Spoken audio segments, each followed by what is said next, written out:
Most people come here for the thrills, the screams, the smiles, the adrenaline, but behind all of that is something real, something most people never see. My name is Huck Lee. I've worked here since I was 13 years old. In that time, I've learned more than any textbook could ever teach me. I've learned how to deal with pressure, manage chaos, and make magic happen when shit hits the fan. I learned when to speak up and when to shut up. I learned that when things fall apart, you keep going anyway. I've made lifelong friends and had to say goodbye to a few too soon. Anything you gotta say to the camera, Elvis, being stuck in there? I love you, Joe. I've seen kids ride a ride for the first time, and grandparents ride like they're little children again. This isn't just where I work, it's where I grew up, where I learned who I want to be, and more importantly, how to become him.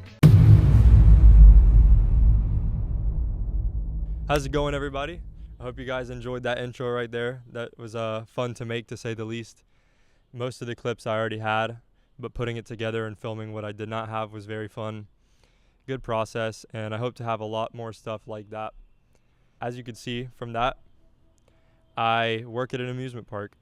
I am a general manager at an amusement park that my father built. So yeah, it's pretty cool stuff. I want to definitely tell you guys all about the park. I want to tell you guys how it came to be, how I took place in becoming the general manager, how that all happened, because it didn't just happen like that. This is our 7th season of the park. I've actually only worked here for, I believe, 4 seasons now. This is my first season that I'm the general manager. I was the assistant manager before that. Before that, I was a normal employee. So I've had to work my way up. I wasn't just handed this position. I actually got the position because I genuinely know the most now, which takes a lot of time to learn. But yeah, I just want to kind of tell you guys the whole story from the beginning, a condensed version, but I'll put in as many details as I can off the top of my head. I actually have zero scripting for this video because I want it to be as authentic as possible. And I want you guys to see me for who I really am and not the version of myself that I choose to put on this video. So I'm going to try not to make too many cuts. So let's get into it. So yeah, we're actually in the park by myself tonight. The park's not even open tonight. This is our first week that we haven't been open all 7 days of the week since early May. I believe early May. So it's been a good season, a long season, also a short season. I've had a lot of fun times. It's actually gone by very quick, to be honest with you. So yeah, this is a unique experience for you guys to be inside of an amusement park.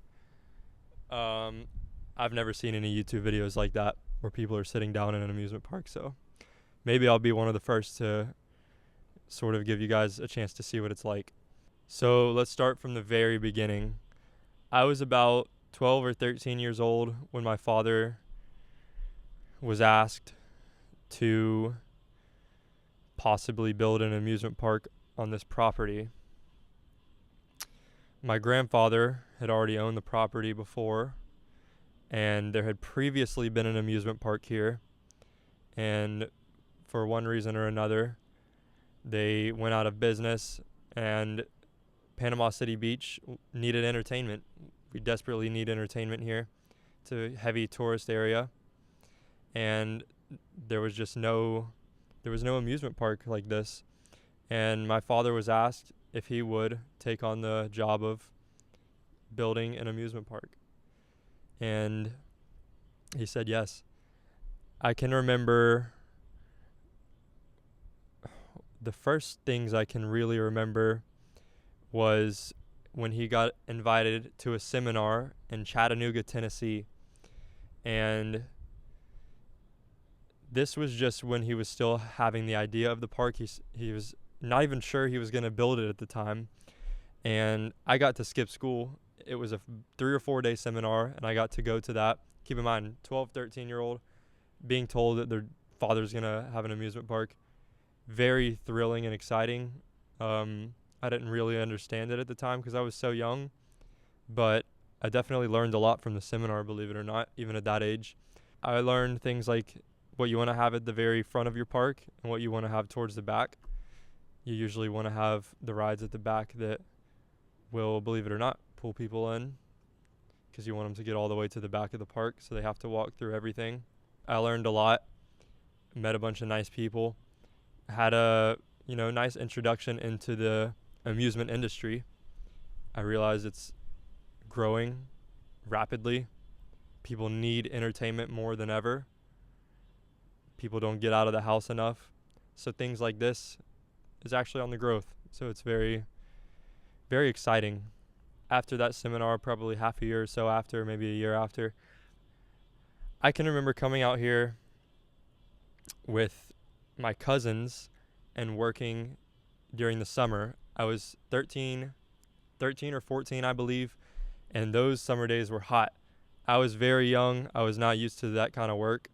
I was not used to waking up very early. I would seriously, I would tear up before work because I didn't want to go so bad.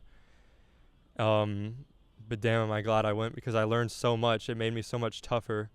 And it also gave me insight as to what the rest of my life could look like. Because I realized, holy shit, I do not want to be a construction worker. Seriously. I realized that working my ass off to chase my dream is fucking way better than being stuck doing this my whole life. So that taught me that early on, which I'm very glad that I had an experience like that, because I would never want to live like that. But I worked throughout the summer with my cousins building the park, and I actually don't remember being that excited during that time. I'm not sure if that's because I wasn't thinking about the park actually opening. It seemed like far-fetched at the time because, amusement parks don't just get built in a day. It takes a couple years, takes a long time. So I learned a lot during that time, because I realized that I actually use this expression a lot. People ask me about this content creation thing and what my plan with it is. And I tell them that first you have to build a solid foundation, because like this amusement park, it didn't get built overnight or a week or a month or a year. It takes time. You have to build these things strategically. You have to do it the right way the first time so that it succeeds in the future.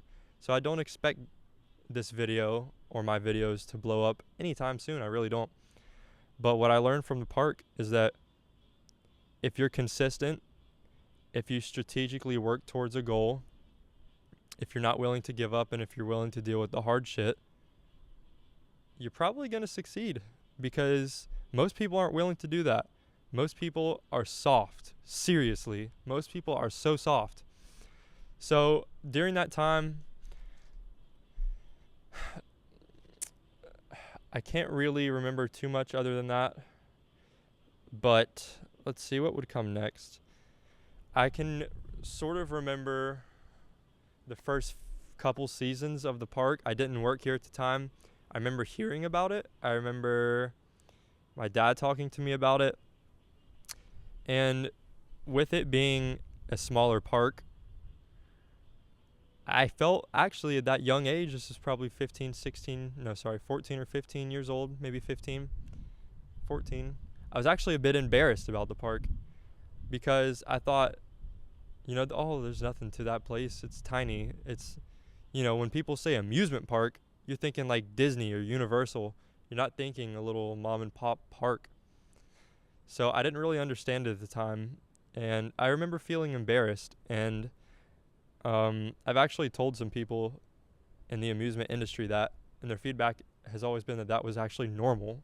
It's normal to feel embarrassed about something like a family business when it's first starting at a young age, because you don't understand it and it's not successful yet. So that was an interesting time.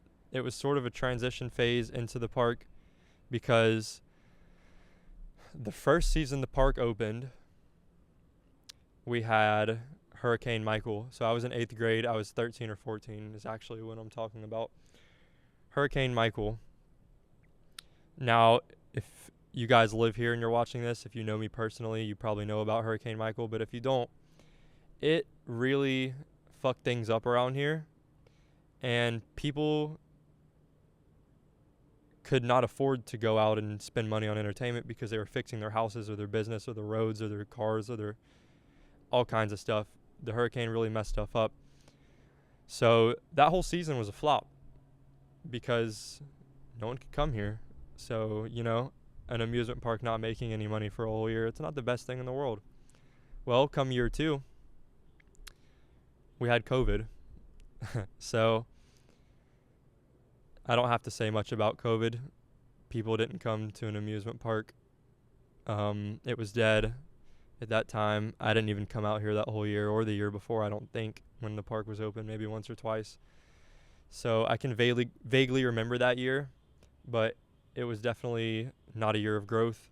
You can imagine 2 years in a row after the years before of building the park, not making much of an income, kind of sucked. Year 3, the park finally opens. Same thing. I was not working at the park that year. So that season, that year is what I remember least, that timing. I remember still being embarrassed about the park, but it wasn't as much of almost a part of my life as it had been before or after, because I was focused on school and basketball. And let's see, that would be my freshman or sophomore year. So yeah, I was busy. I wasn't working at the park at the time. The next season was when I started at the park. That was really the 3rd season of the park, but it was more like the first because we had been so held back those first 2 seasons because no one would spend money here because they were spending money on other things or trying to stay healthy or safe. So it was not very busy at all, really. It was my introduction into the workforce as a 15-year-old, I believe.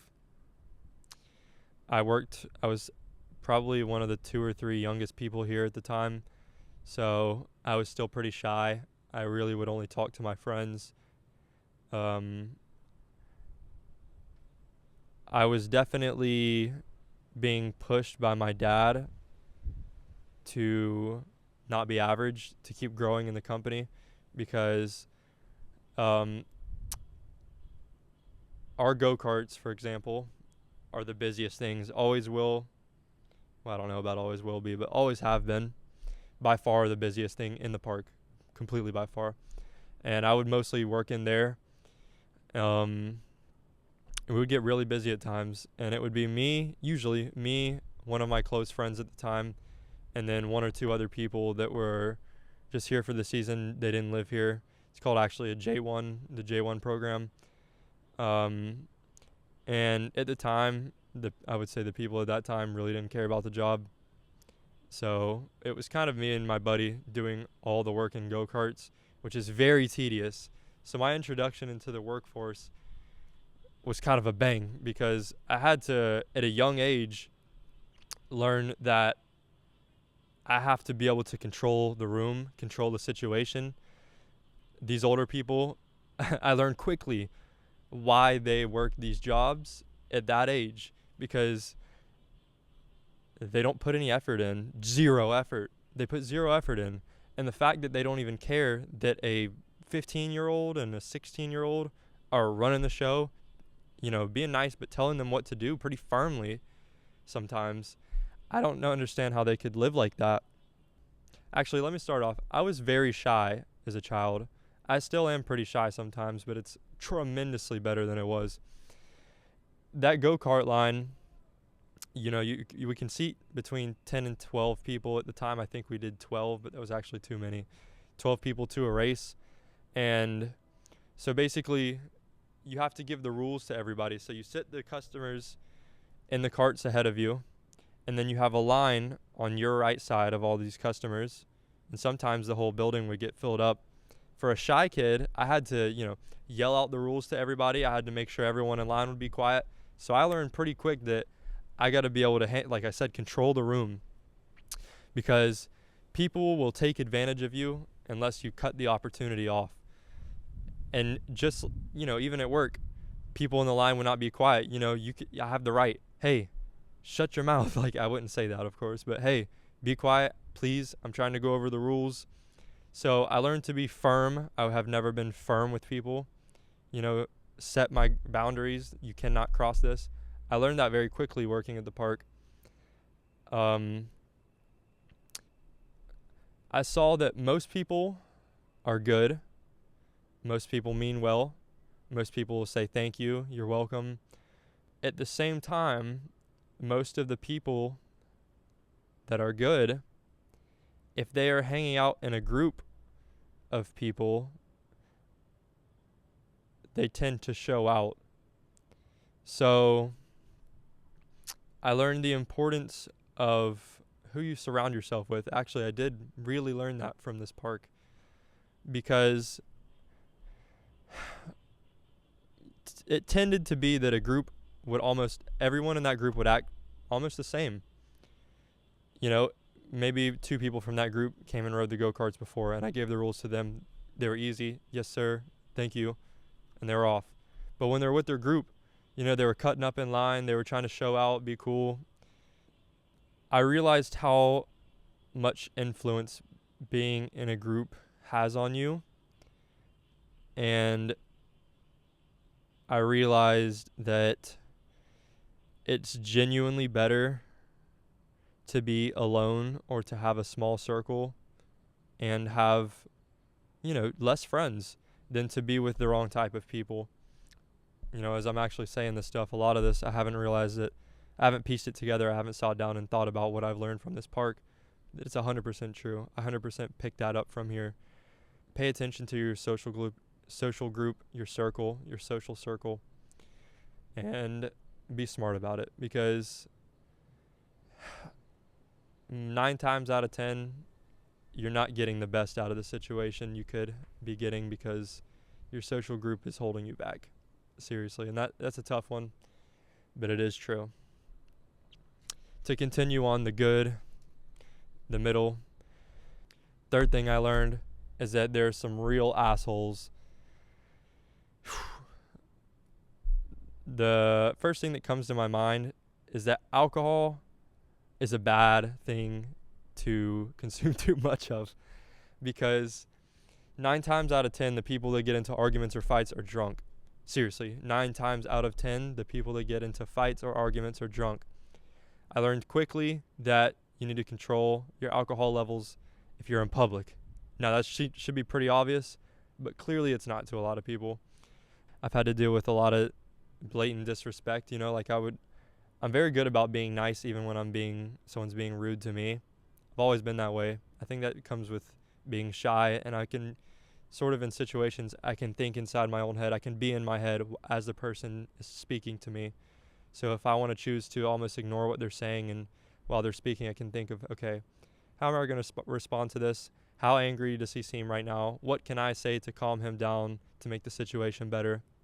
The best way to deal with them is to make them feel dumb by being so kind to them that they can't be mean to you. This brings me into what I want to say next, is that I learned quickly from working here that people don't take accountability for their actions.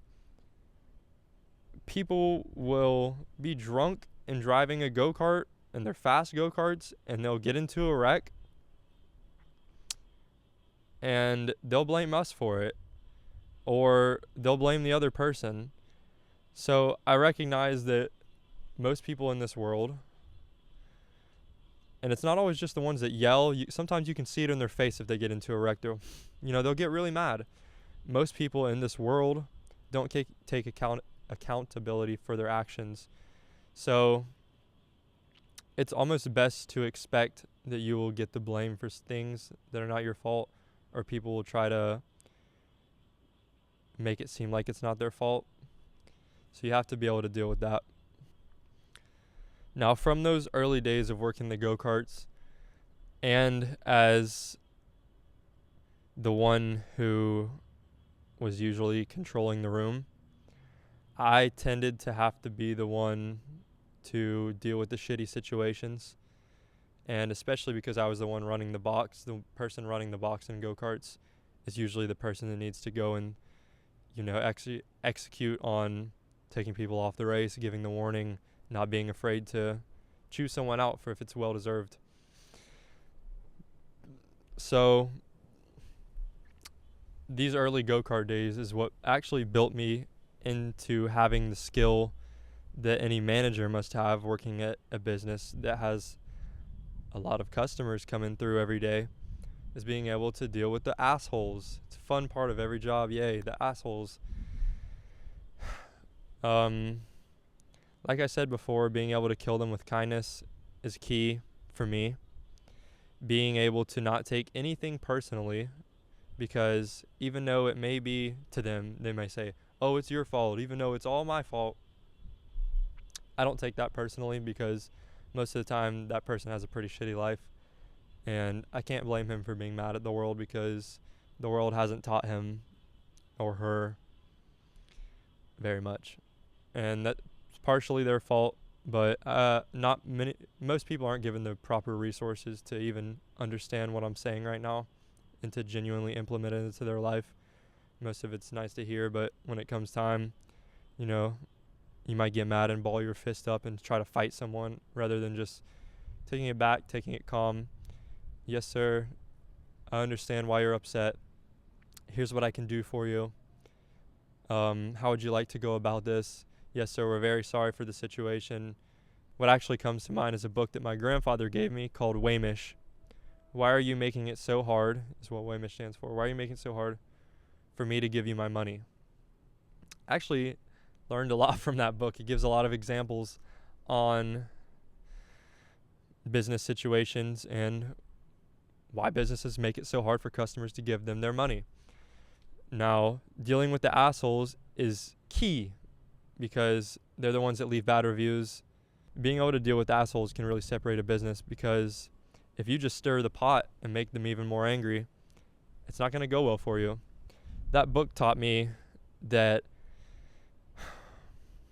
rather than trying to prove that you're right and that the customer is wrong and they leave angry and you feel empowered, instead of that, you should focus on making the customer happy. Because if you can treat a customer so well that you turn an angry customer to a happy customer, they're more likely to come back, way more likely to come back, because it shows that you genuinely care, genuinely. And not many people genuinely care about anyone anymore. So if you can learn the skill of, maybe bending the rules a little bit, and maybe, hey, I'm sorry for that. Let's refund before they even ask for a refund. Let's give you a refund on that ride. And you know what? Since we had to go through all this trouble, I'm going to give you a free round of mini golf. I'm going to give you a free round of the Swamp Ape, If you can give a little bit and create a bond with the customer that might get them to return, then you're going to make more money. Because even if you give them a few free rides they weren't planning on doing, you technically, you just lost $12, $19. Well, when they come again, they're going to spend $100. So you really just made, $81. So you gotta focus on keeping the customer happy, even when it's not your place to do so. Even when the customer should be on their hands and knees apologizing for acting like a fucking banshee. You need to keep your customers happy and genuinely care about them. The world that we live in today, people spend so much time on their phones, of course, and they don't have many people go out of their way to build a real connection with them. You have your family, but even family when you're at home might be on their phones, or they might not get the attention that they want. So if a business or an individual in a business can go out of their way to give someone attention, real attention, and to genuinely care about that customer and make sure they have a good time, they're going to respect you, they're going to love you, and they're going to love your business. They're going to talk about your business. They're going to come back because, oh, wow, Hucker, this guy was a great person. They got me, they deal with this situation for me. So that's very important, is being able to keep a customer happy and to genuinely care about them. This is something that takes time for some people, But it's not about pretending to care about them. It's about genuinely caring about the person, because business is a trade. Their money is what we get, and they get real value. If you don't care about the customer and all you care about is the money, and you provide them some value, they can tell that. They can feel that disconnection between the business and the customer. But if you actually try to go out of your way to make sure that they have a good time, people notice that shit nowadays, and they're way more likely to come back and spread the word. You got to learn how to genuinely care about people. It's an underdeveloped skill nowadays, and genuinely caring about people can take you far in life. So that was just a quick backstory of the park, some lessons. Now I'm just going to tell y'all a little bit about the park presently, what we have, just so y'all kind of know what's going on. So this park is called swampyjacks Wongo Adventure. We have a website. Y'all should check that out. If I can remember, I'll leave it down in the description. It's honestly pretty cool, worth checking out. We are located in Panama City Beach, Florida. If you haven't heard of it, you'll probably hear about it in the future, especially if you live in the States, because this place is growing. When Swampy Jack started off, we were kind of hidden back here behind Pier Park. I don't think you guys can see the Ferris wheel back there, but that's in Pier Park. Pier Park is where everyone comes to shop. It's where they spend money. It's the most well-known place in Bay County, which is the county. So recently, like I said, it's been growing. We actually have a Topgolf right across the street from us now. So we're right in the middle of Pier Park and Topgolf. So the location is awesome. I can walk here from here to the beach in less than 5 minutes. I can be at the beach. If you ride the tower swing that you guys can see back there, you can see some of the water. We have a screaming swing up front. You can see the water. It's really cool, really beautiful place. So we have up at the front of the park, we have the screaming swing. We have the spin coaster, which is seems like a kiddie coaster by the looks of it, but it's actually not. So the two rides up front, we have our cantina up front, which is kitchen, some pretty good food. And then you cross the bridge to get to the back of the park. You have an 18-hole mini golf course. You have the Yakuma, which is a snake, big old snake, as I'm sure you guys saw in the intro. The ride is called a Travant, I believe is what it's called. We call it the Wipeout. Spins you around while you're going up and down. Very intense ride. I have to clean throw up on that ride. It's not fun. Next to that, we have the Blue Hole, which is spinning bumper cars. So it's two sticks, forward, backwards, boom, boom. So if the left stick goes forward and the right stick back, you turn right. Pretty self-explanatory. You can learn it really easily. I've never had anyone struggle with it once you're actually on it. So then you walk past Blue Hole. We have right behind the camera basketball. 3 basketball hoops. You make 1 out of your 3 shots, you get a large prize. Or if it's on one of the bigger rims, you get a medium-sized prize. There's different things to choose from. We have our ball toss. We have our midway building that has drinks and T-shirts in them. Then we have ring toss. We have electric go-karts, which is the moneymaker. It's the thing that most people come here for. That and mini golf. We have our Kraken tower swing back there, as you guys can see right there. Back there we have our Swamp Ape, which is our best ride here. It's an indoor ride, and it's a scrambler. Swings you all around the room. There's flashing lights. There's fog. It's actually really, really cool. And we have our carousel back there, Herschel Spillman Classic Carousel. I can't remember when it was made, but 50s, 60s, 40s, 50s, 60s. It's an older carousel. I'm curious. I wish I could know how many hundreds of thousands of people have ridden on it. Really cool looking. Very beautiful carousel. And during Halloween, we have a haunted trail that takes you through the woods. Well, actually, first you go through caves, then you go through the woods, and then you get to what used to be batting cages at the old amusement park that was here. And we turned that into a big carnival tent maze. So it's a big carnival tent with clowns in it and freaks, and then it's a maze on the inside, and you have to find your way out. For, I would say, the average group from beginning to end, it could typically take 20 to 30 minutes for the average group, and then up to 45 minutes for some group, and maybe 15 minutes for the group that speeds through everything and then perfectly finds their way out of the maze. That's very fun, very, very fun. If you guys live here, you can get the tickets on the website, or I may just link the URL down below to grab some of those tickets. It's definitely worth it, seriously. And we even have blackout nights where we turn all the lights off in the trail and all the lights off in the tent. Very scary. You just get a glow stick and then you go, and you get the shit scared out of you. This will be my first season actually not scaring, which kind of sucks, but it is what it is. Now I'm the general manager. I have to be out here.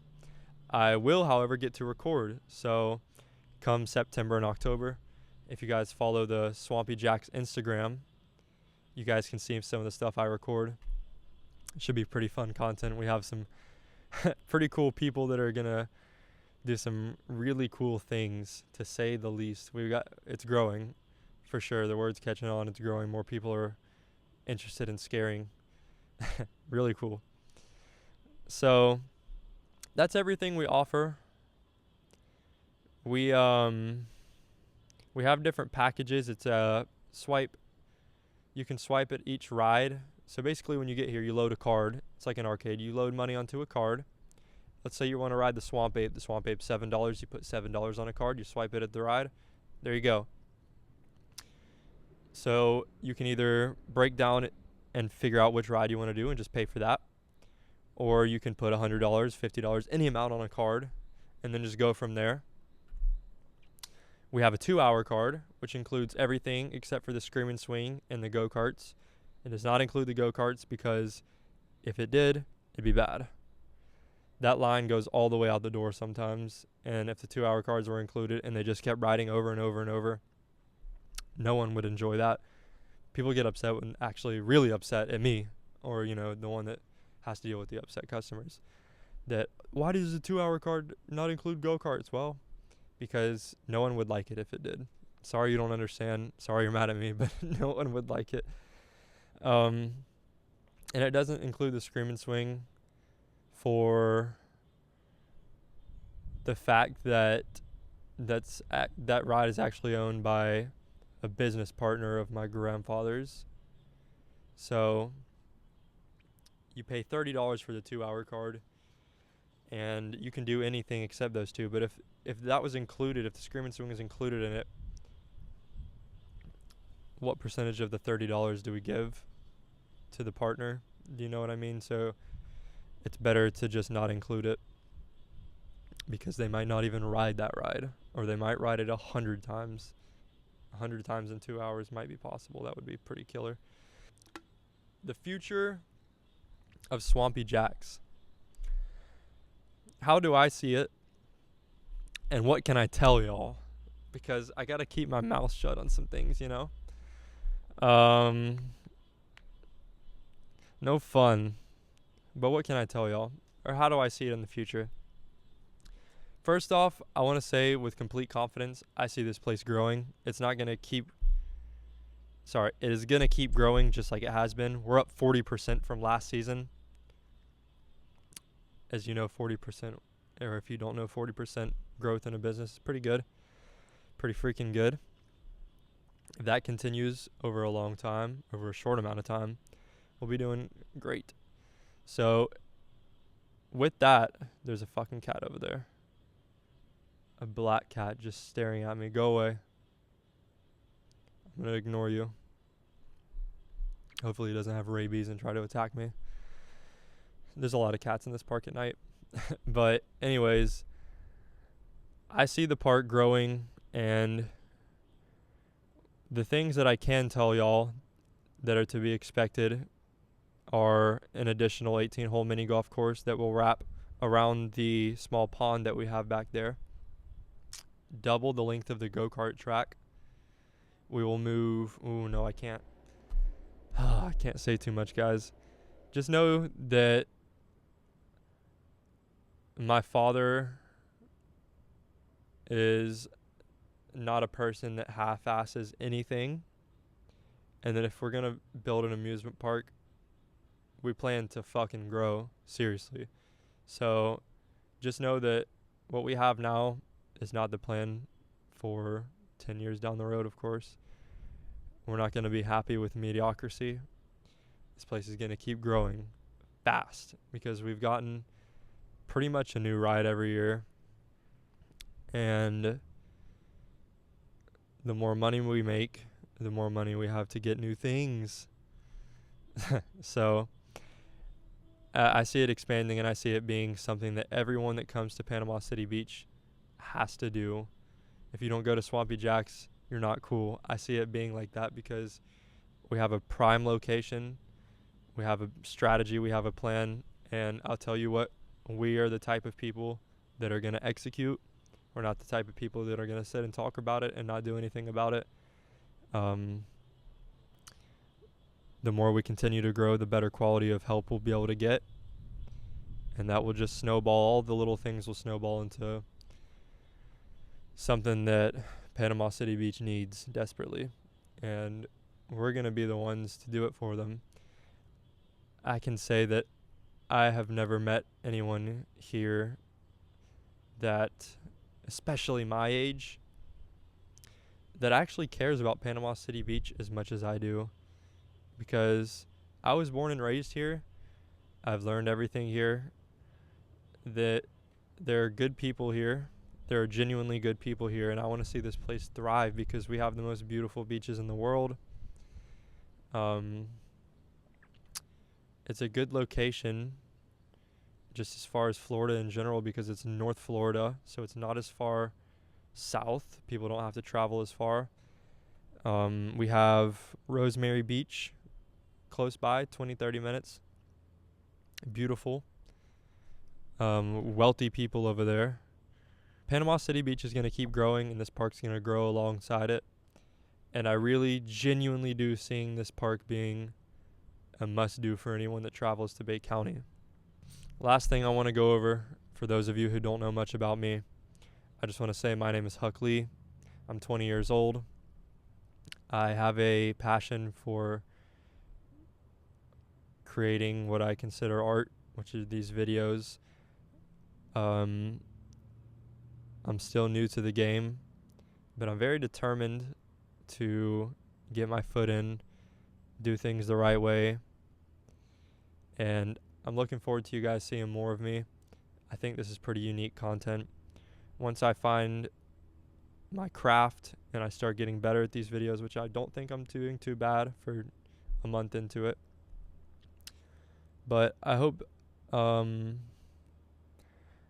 I can be someone on social media that genuinely does good for the world. And I think what's genuinely good for the world may not get the most views. It may not be the most popular thing. But I really want to mix in entertainment and fun and visual things that are visually appealing with real lessons because, goddamn, we live in a world where everyone's on their phones and they don't think deeply about anything. They don't know what they're living for. God, there's so much I have to talk about. It's hard to put it into one video. I've been sitting here for 48 minutes talking nonstop. I feel like I haven't said a fucking word, you know? But I genuinely want to do good for this world. I want to do good for Panama City Beach. I want to become a better version of myself. And I'm here to document what it takes for me to get there. I'm not going to give up. I don't care how long this shit takes. I hope you guys enjoyed this video. This is not near the last video that you guys will see in this kind of style of the park. I know I didn't really get to show anything. You're kind of in the center of the park. I had to find somewhere that I could plug my ring light into to get light on me. There's other ways I could do that, but I kind of wanted to go for the cinematic effect, having half of your face lit up, half of the shadow side. If you guys made it to the end, definitely comment down swampyjacks below. Comment swampyjacks below if you guys made it to the end of this video. I really appreciate you guys that have made it this far. If you've made it this far, you have a genuine interest in me, and I'll do a lot for people. I will seriously, I think, and I will do a lot for the people that care about me, because that's rare. Very rare in this world. If someone really is interested in you and cares about you, you should treasure that. And with that, I hope you guys know a little bit more about me now, know how my life ties into this park. I'll go over a lot more stories and things. I need to sit down and really think about the best way to deliver that. Fucking follow my Instagram. I'm doing 75 hard, day 3, so I've really just started, but I'm working out every day, reading every day, trying to record every day, posting a reel every day, and more than that. But I want you guys to get to know me on Instagram, so please follow my Instagram. If you made it this far, you really should, because like I said, you care about me. I know I'm rambling on, but I hope you guys enjoyed this video. This took a lot of time and effort, and I'm still very much stepping out of my comfort zone. This is all new to me, so let's keep getting better. Thank you guys for watching. Have a good one.